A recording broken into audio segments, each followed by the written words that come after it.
dan kawan-kawan wartawan untuk menyaksikan dan mendokumentasikan perkara ini pada hari ini.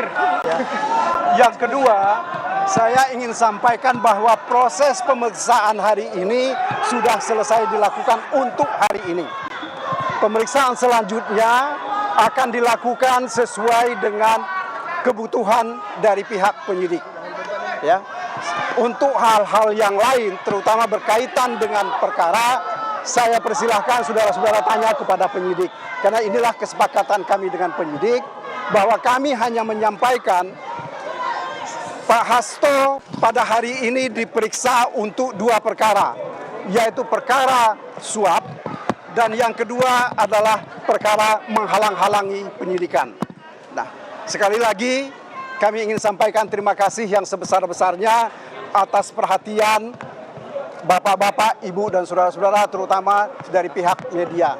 Selanjutnya, pemeriksaan-pemeriksaan yang akan dilakukan pada saat yang akan datang, tentu kami akan ikuti sesuai dengan kebutuhan dari pihak penyidik.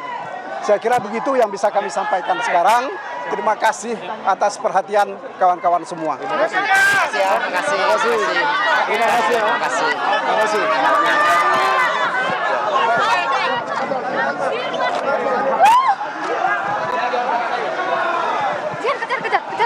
Kejar.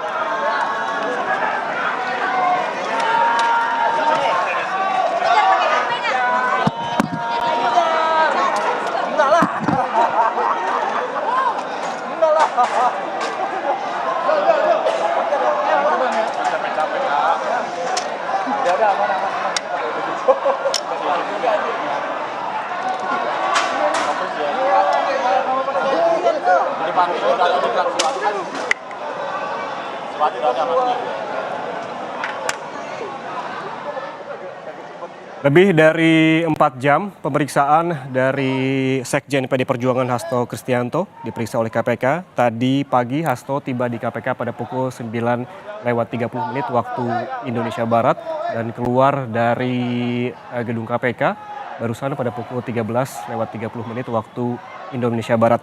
Tidak banyak yang diungkapkan oleh Hasto Kristianto dan juga tim hukumnya. Hasto dan juga tim hukumnya hanya mengungkapkan ketika keluar dari gedung KPK bahwa yang diperiksa atau yang ditanyakan oleh pihak KPK perihal 2 kasus terkait suap dan perintangan ataupun menghalang-halangi penyidikan.